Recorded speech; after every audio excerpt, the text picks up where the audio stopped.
Hola, muy buenas tardes.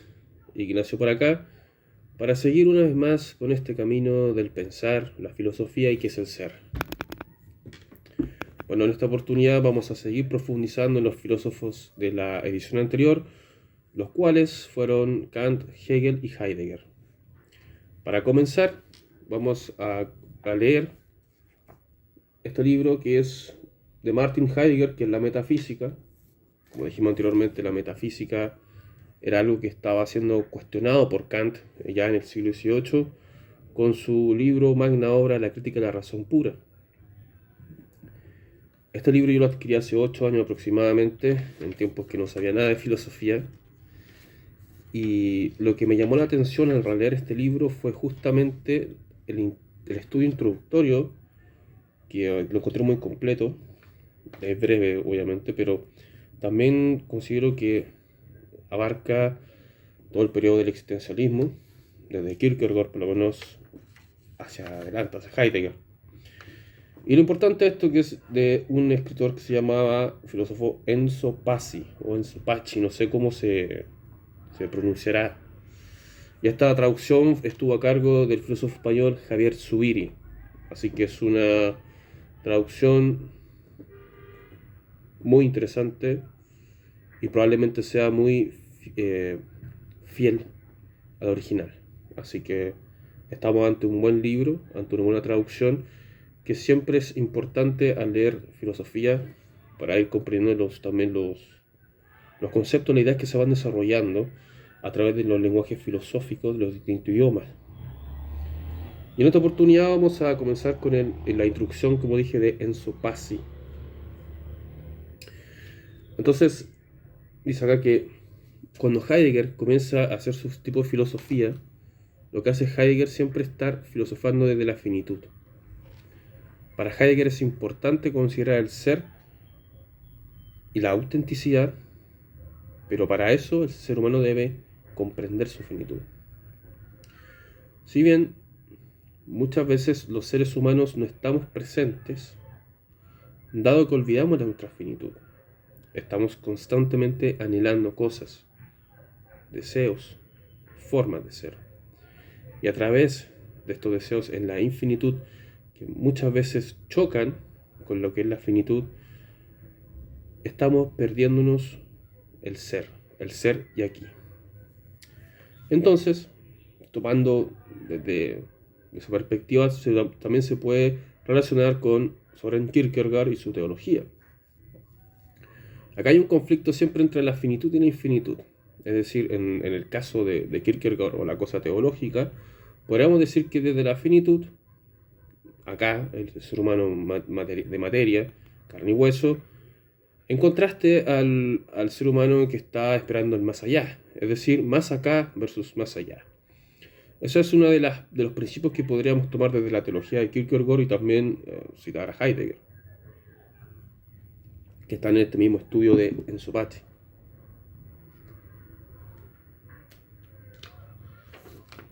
Y aquí también se habla sobre lo trascendental, lo trascendente.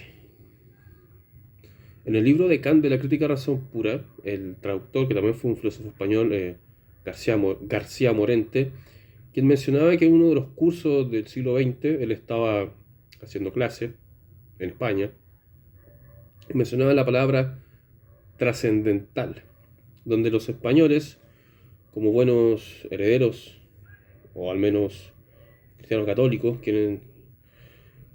quienes tuvieron un impacto cultural y religioso con esta religión, muchas veces la cosa trascendental lo vean como algo más importante, probablemente un más allá, o algo que trasciende la vida misma. Y en Kant, la palabra trascendental, por lo menos en la crítica razón pura, no tenía relación con eso. En Kant, cuando hablábamos de lo trascendental, estamos hablando de lo a priori, ¿cierto? De lo que es independiente de la experiencia. En el caso de trascendental. Y en lo trascendente está lo hiperfísico, es decir, lo que iba más allá de lo que nosotros podemos percibir en términos sensoriales. ¿Sí? Entonces, acá dice, La Biblia se disuelve completamente en un hecho interior del hombre. Dios es así, tan inalcanzable que ya no es la trascendencia absoluta, sino que se convierte en lo puro trascendental. Si por trascendental se entiende, siguiendo Kant, aquello a lo que se tiende, pero que apenas se cree alcanzado, nos abandona en la contradicción y en la paradoja. O sea, aquello que se cree a lo que se tiende, pero apenas lo que se cree alcanzado. La a priori que le había mencionado que es independiente de la experiencia, entonces Dios es así inalcanzable, tomando lo que dice en su Pachi. Entonces, como tenemos en la filosofía de Heidegger de lo finito, el existencialismo, habla de la trascendencia. Porque en Heidegger es imposible no hablar de la trascendencia, porque ya somos seres humanos finitos. Por lo tanto, la trascendencia viene por añadidura.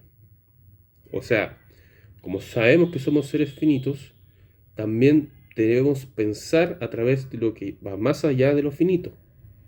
Por lo tanto, es pura trascendencia. Creo que incluso el profesor Dodo Rivera lo menciona en una entrevista con Barken. Entonces, en Jaspers, Karl Jaspers, que también fue otro filósofo de esa época, que también se le llamó existencialista, decía: la trascendencia está realmente en lo alto, contra y por encima del hombre. Tal trascendencia es para él el ser puro, separado de nosotros, y experimentamos, sin embargo, como fundamento de nuestro existir. Aquí Jaspers separa el ser trascendente de la finitud.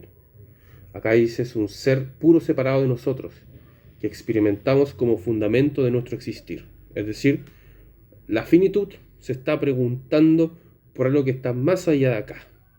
Y ahí es cuando está buscando el mismo significado de la existencia. Porque si tomamos la existencia en sí como la cosa en sí, no hay trascendencia.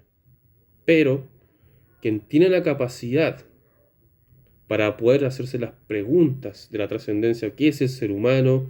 ¿Qué somos nosotros? Es el hombre, ¿sí? O sea, los seres humanos. El animal no se pregunta. El animal no sabe qué es finito. El animal no sabe lo que es trascendencia. No va más allá de lo hiperfísico. No sabe lo que es Dios. Sin embargo, los seres humanos anhelamos y entendemos la finitud de nuestra existencia a veces. Es por eso que nos hacemos preguntas que van más allá de lo sensorial. Y aquí está la metafísica.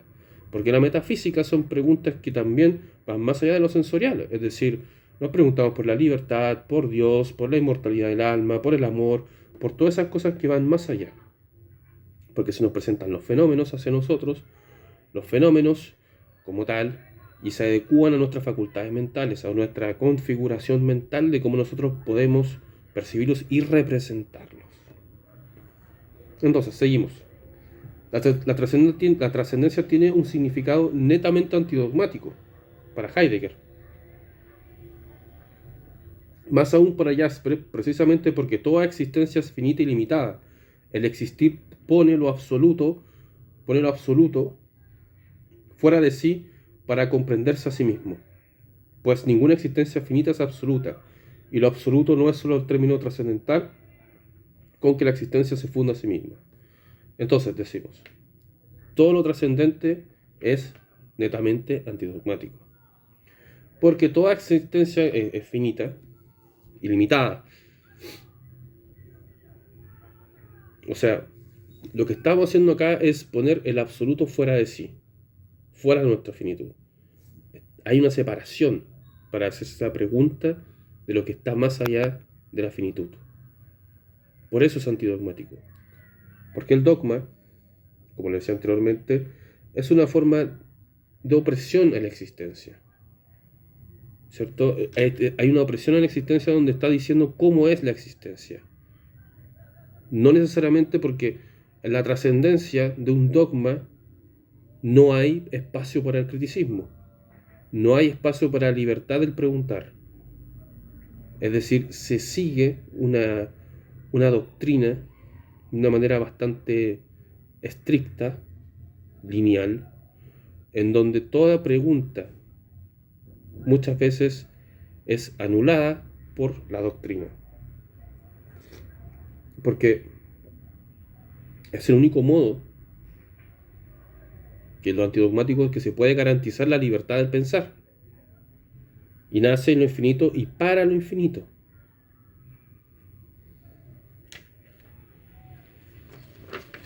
Vamos a ir un poco avanzando. Y aquí lo importante es que también Heidegger se preguntaba sobre qué es la nada.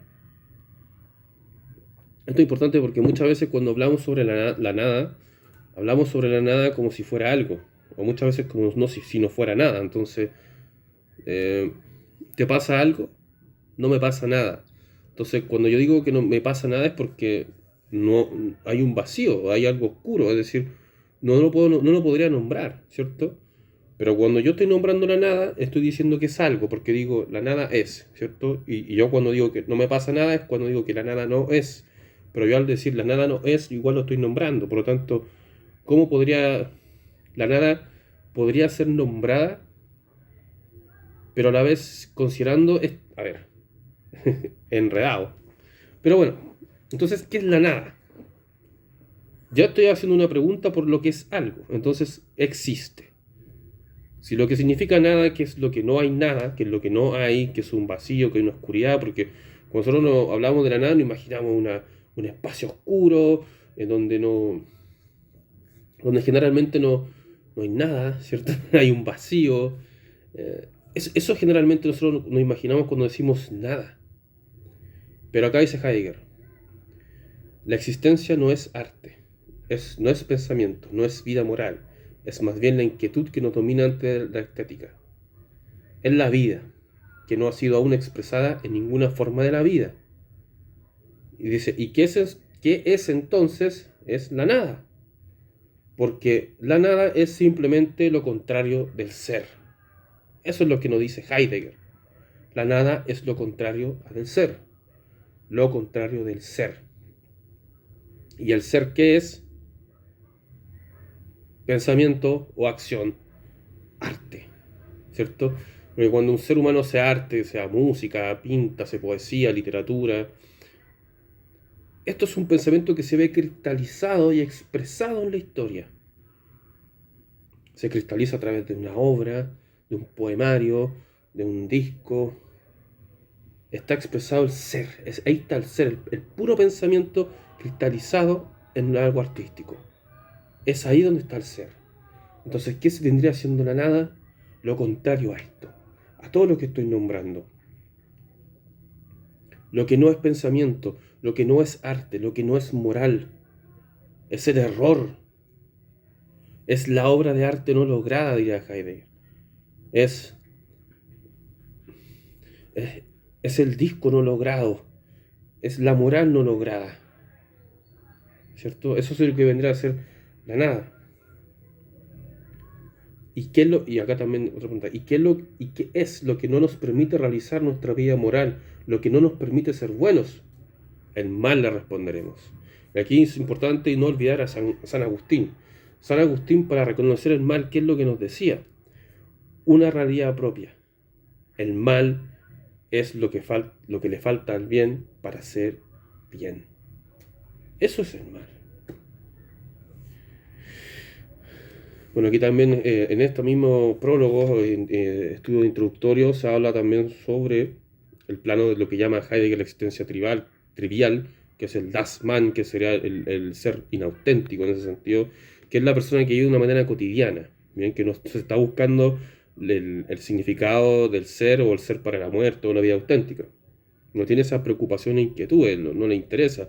Probablemente esté viendo reality show, esté viendo TikTok, está con los autos, con el reggaetón y todas esas cosas que obedecen a las configuraciones sociales y dispositivos. Muchas veces cuando uno habla de estas cosas hay muchas personas que se sienten ofendidas. Pero en fin.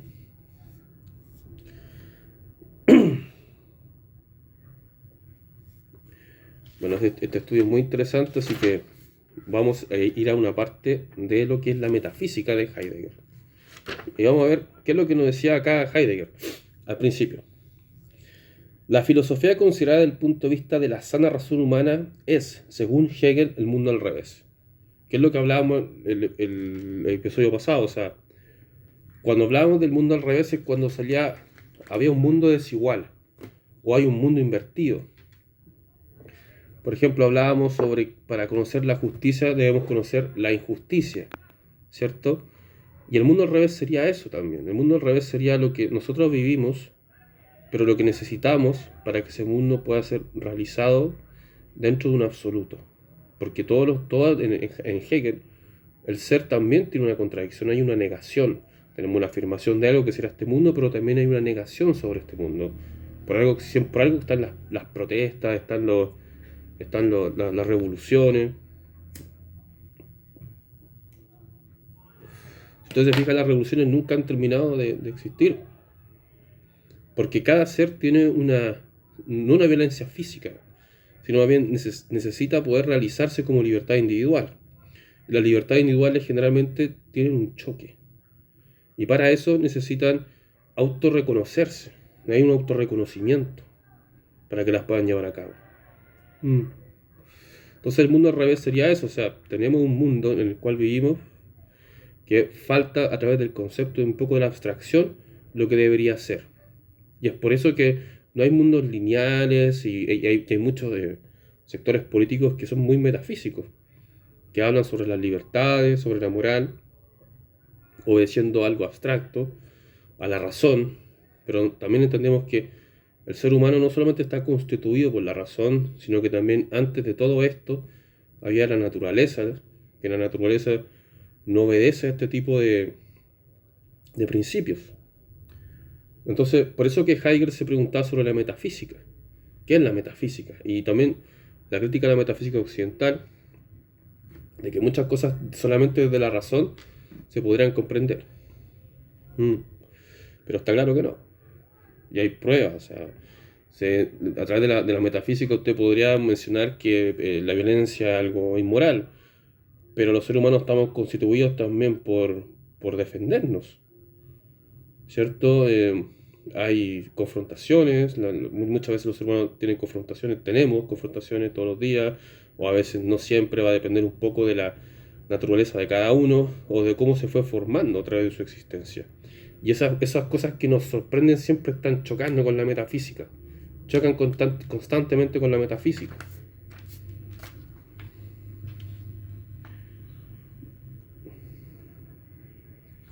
Bueno, pero también para hacer esto, como decía, hay que ser metafísica, ¿cierto? Y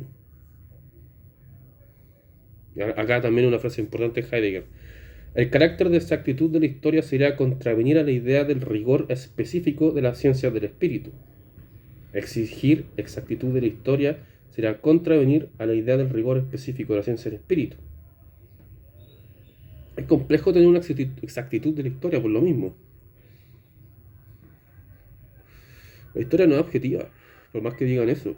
La historia, en el fondo, son interpretaciones de historiadores, ¿cierto?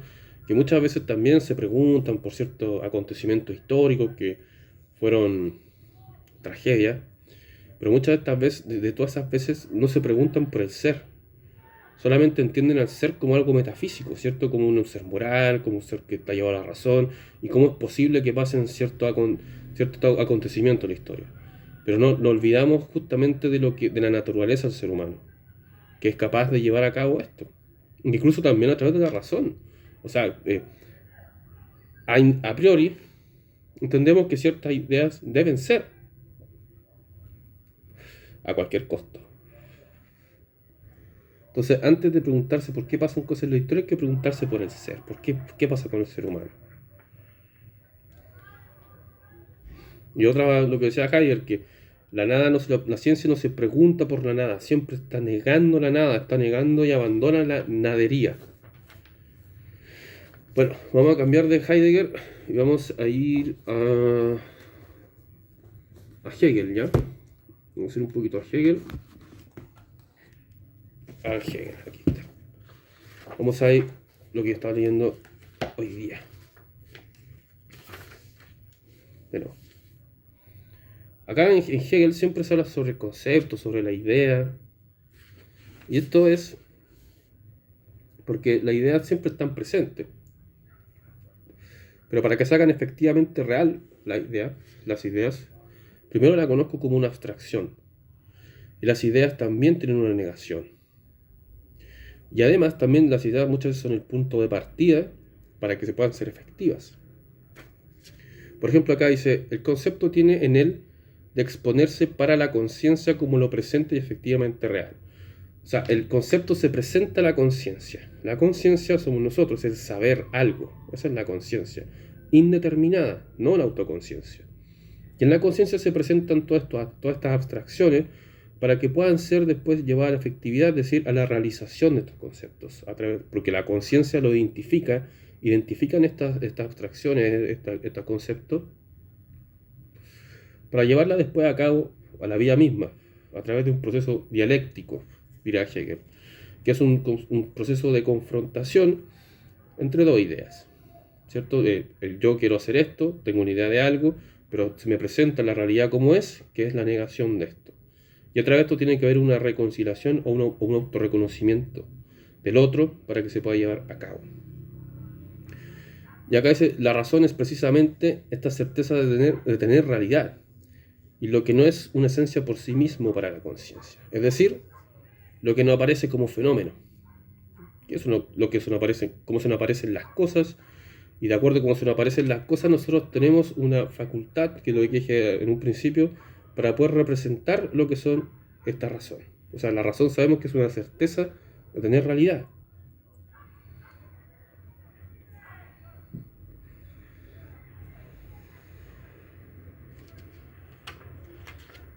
Vamos a ir un poquito más atrás. Ya. De acá también Hegel nos hablaba sobre la conciencia carente de pensamiento, las personas no razonables, lo que se observa y se experimenta como fuente de la verdad. Muchas veces hablamos, esto es verdad. Hay políticos que hablan sobre el sentido común, como que son singularidades de ellos, no algo absoluto, no se presenta como algo universal, sino que más bien esto no alcanza la reflexión.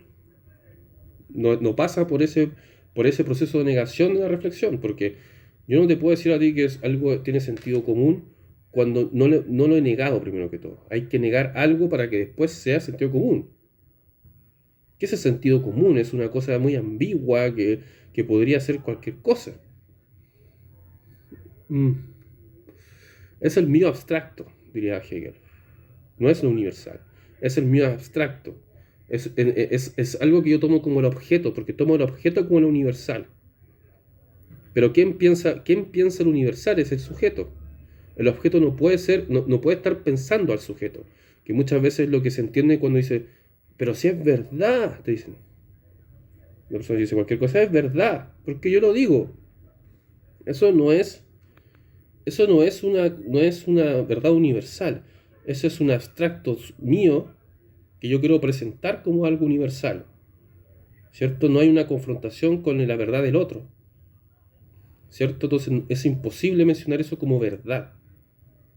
O sea, sabemos que la certeza para sí, pero para poder comprender esto necesito la negación del otro, o la negación de lo que es.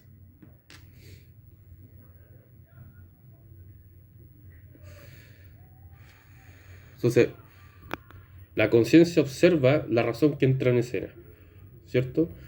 La conciencia está observa esto, y quiere encontrarse con este objeto que es.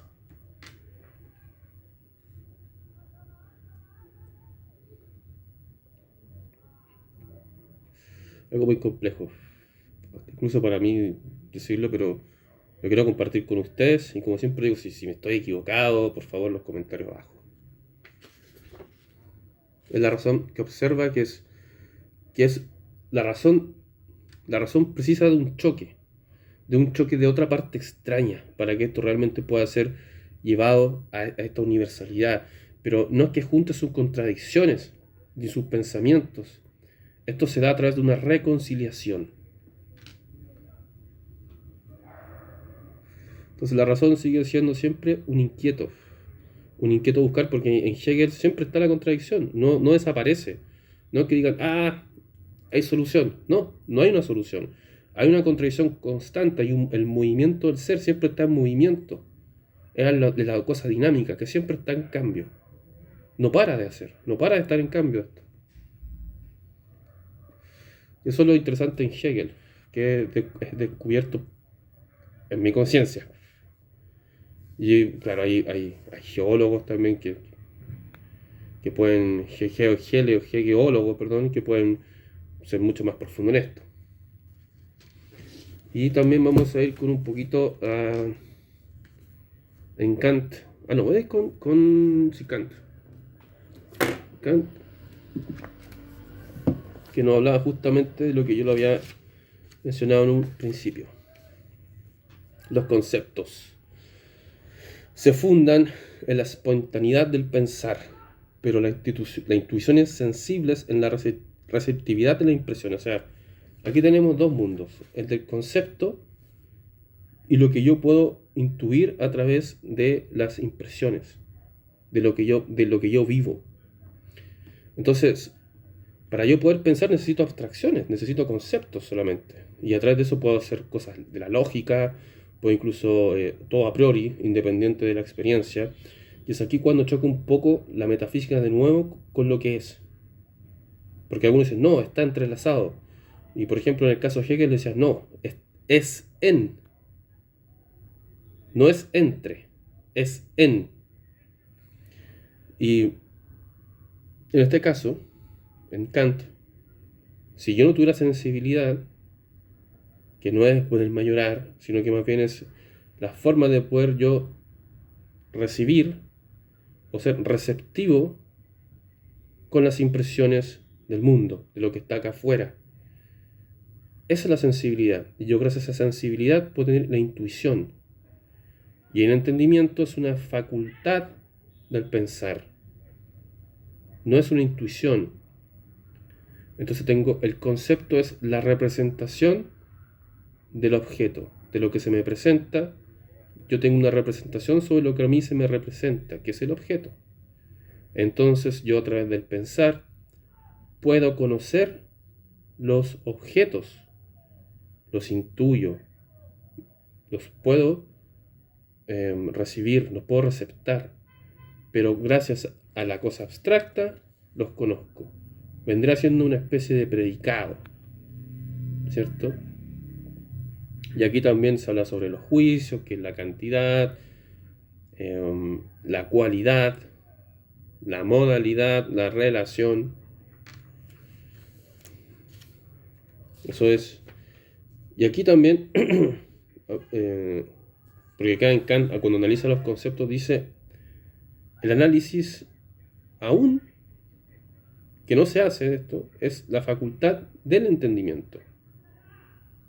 Es decir, yo estoy buscando no el porqué de los conceptos, sino el por qué yo los entiendo así. Es la posibilidad de los conceptos a priori, porque los conceptos son a priori, o sea, son independientes de la experiencia. Después acá habla del concepto puro y de otras cosas más. Entonces, tenemos la facultad no sensible del conocimiento, que vendría siendo el pensar. ¿Sí? Conocemos por concepto y es un conocimiento por concepto no intuitivo, sino discursivo. A través del discurso conozco conceptos e ideas. Entonces los conceptos son funciones, son funcionales a la vida.